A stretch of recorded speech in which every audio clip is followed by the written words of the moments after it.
If I have too austerely punished you, your compensation makes amends, for I have given you here a third of mine own life, or that for which I live, who once again I tender to thy hand.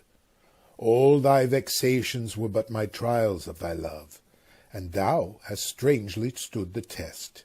Here afore heaven I ratify this my rich gift. O Ferdinand, do not smile at me that I boast of her, for thou shalt find she will outstrip all praise, and make it halt behind her. I do believe it, against an oracle. Then, as my gift in thine own acquisition worthily purchased, take my daughter. But if thou dost break her virgin knot before all sanctimonious ceremonies may with full and holy rite be ministered, no sweet aspersion shall the heavens let fall to make this contract grow, but barren hate, sour-eyed disdain, and discord shall bestrew the union of your bed with weeds so loathly that you shall hate it both. Therefore take heed, as Hymen's lamps shall light you. As I hope for quiet days, fair issue, and long life, with such love as 'tis now, the murkiest den, the most opportune place, the strongest suggestion our worser genius can, shall never melt mine honour into lust to take away the edge of that day's celebration, when I shall think or Phoebus' steeds are foundered, or night kept chained below. Fairly spoke. Sit then, and talk with her. She is thine own. What, Ariel, my industrious servant, Ariel? What would my potent master? Here I am. Thou and thy meaner fellows your last service did worthily perform, and I must use you in such another trick. Go bring the rabble, o'er whom I give thee power, here to this place. Incite them to quick motion, for I must bestow upon the eyes of this young couple some vanity of mine art. It is my promise, and they expect it from me. Presently? Ay, with a twink. Before you can say come and go, and breathe twice, and cry so, each one tripping on his toe will be here with mop and mow. Do you love me, master? No? Dearly, my delicate Ariel. Do not approach till thou dost hear me call. Well, I conceive.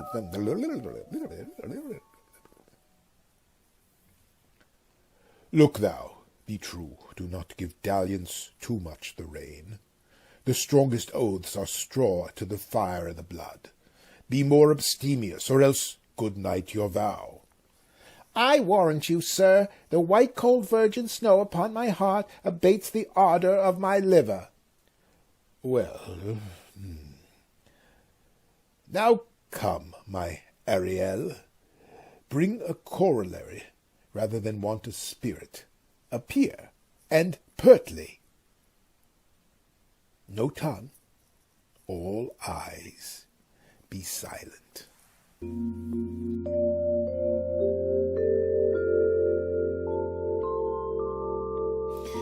Ceres, most bounteous lady, the rich lees of wheat, rye, barley, vetches, oats, and peas, thy turfy mountains where live nibbling sheep, and flat meads thatched with stover them to keep, thy banks with piand and twilled brims, which spongy April at thy hest betrims, to make cold nymphs chaste crowns, and thy broom groves, whose shadow the dismissed bachelor loves. Being last lorn, thy pole-clipped vineyard, and thy sea-marge, sterile and rocky hard, where thou thyself dost err, the queen of the sky, whose watery arch and messenger am I, bids thee leave these, and with her sovereign grace, here on this grass plot, in this very place, to come and sport her her peacocks fly amain. Approach, rich Ceres, her to entertain. Hail, many-colored messenger, that ne'er dost disobey the wife of Jupiter, who with thy saffron wings upon my flowers diffusest honey drops, refreshing showers, and with each end of thy blue bough dost crown my bosky acres and my unshrubbed down. Rich scarf to my proud earth, why hath thy queen summoned me hither to this short-grassed green? A contract of true love to celebrate, and some donation freely to estate on the blessed lovers. Tell me, heavenly bough, if Venus or her son, as thou dost know, do now attend the queen, since they did plot the means that dusky Dis my daughter got. Her and her blind boy's scandaled company I have forsworn. Of her society be not afraid, I met her deity, cutting the clouds towards Paphros, and her son, dove drawn with her, here thought they to have done. Some wanton charm upon this man and maid, whose vows are that no bedright shall be paid, till Hymen's torch be lighted, but in vain. Mars' hot minion is returned again. Her waspish-headed son has broke his arrows, swears he will shoot no more, but play with sparrows, and be a boy right out. Highest queen of state, great Juno comes. I know her by her gait. Ah!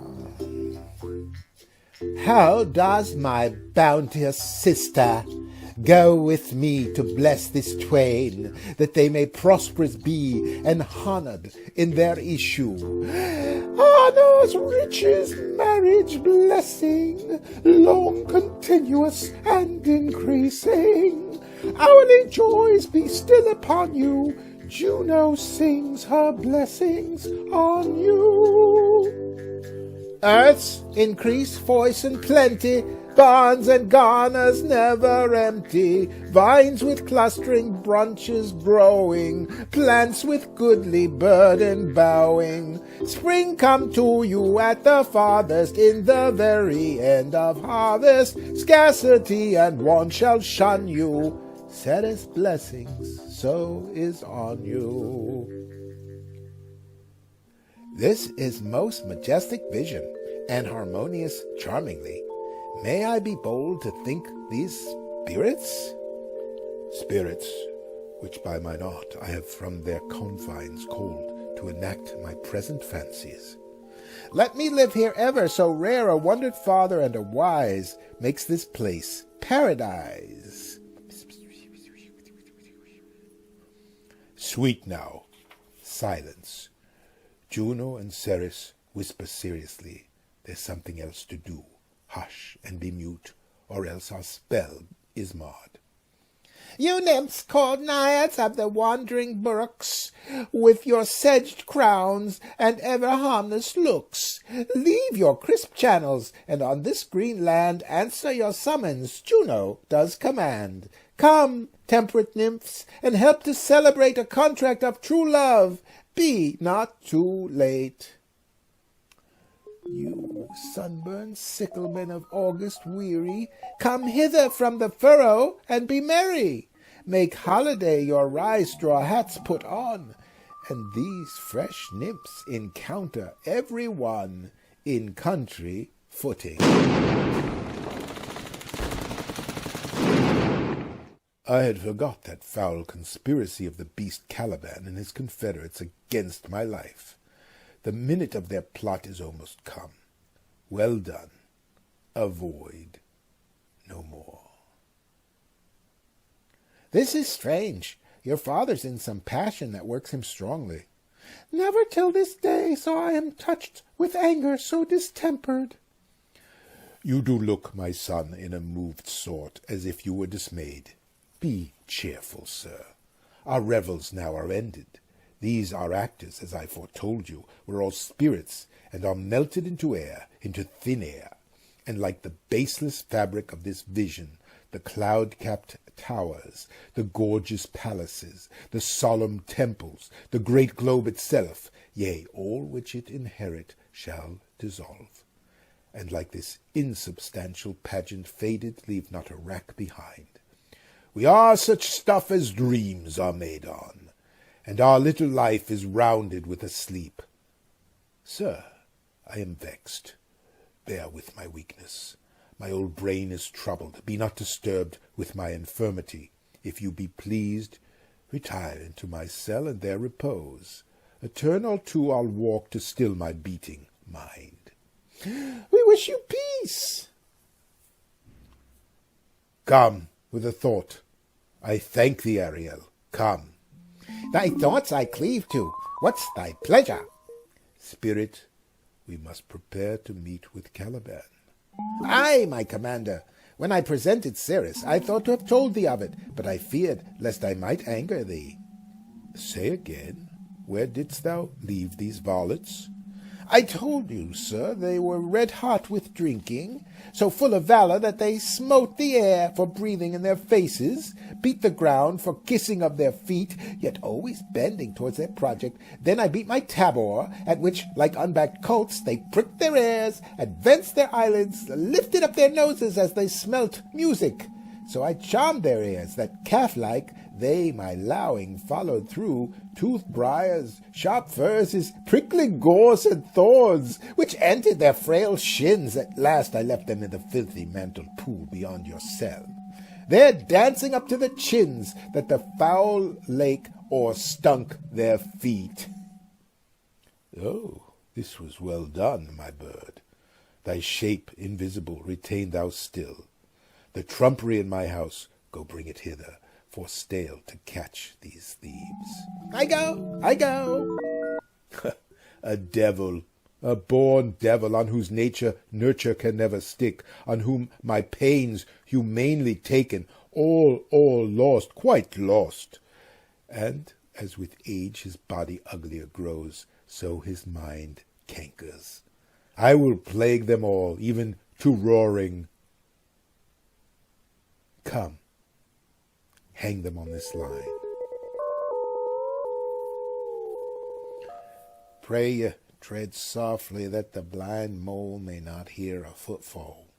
We now are near his cell. Monster, your fairy, which you say is a harmless fairy, has done little better than played the jack with us. Monster, I do smell all horse piss, at which my nose is in great indignation. So's mine. Do you hear, monster? If I should take a displeasure against you, look you. Thou wert but a lost monster. Good my lord, give me thy favour still. Be patient, for the prize I'll bring thee to shall hoodwink this mischance. Therefore speak softly. All's hushed as midnight yet. Aye, but to lose our bottles in the pool? There's not only disgrace and dishonour in that, monster, but an infinite loss. That's more to me than my wetting. Yet this is your harmless fairy, monster. I will fetch off my bottle, though I be all ears for my labour. Prithee, my king, be quiet. Seest thou here? This is the mouth of the cell. No noise, and enter. Do that good mischief which may make this island thine own for ever, and I, thy Caliban, for I, thy footlicker.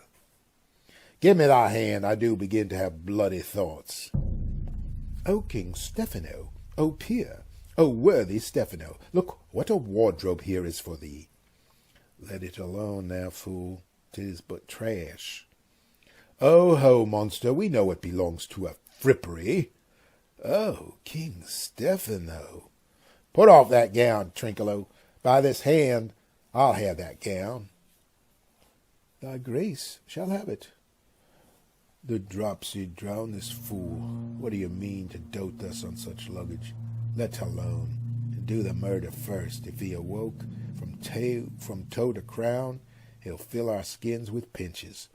Make us strange stuff. Be a quiet, monster. Mistress Line, is not this my jerkin? Now, is the jerkin under the line?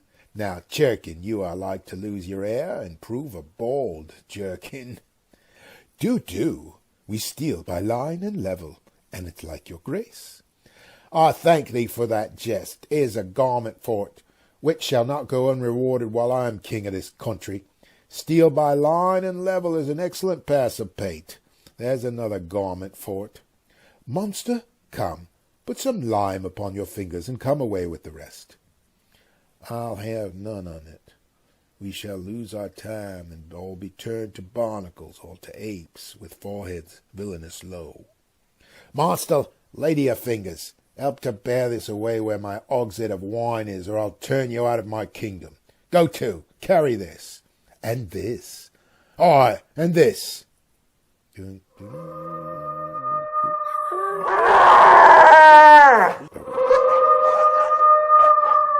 Mountain, hey.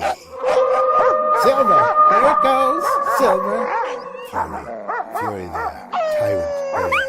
Hard. Go. Charge my goblins that they grind their joints with dry convulsions, shorten up their sinews with aged cramps, and more pinch-spotted make them than pard or catamountain. Here, hark! They roar! Let them be hunted soundly. At this hour lies at my mercy all mine enemies. Shortly shall all my labours end, and thou shalt have the air at freedom. For a little follow, and do me service.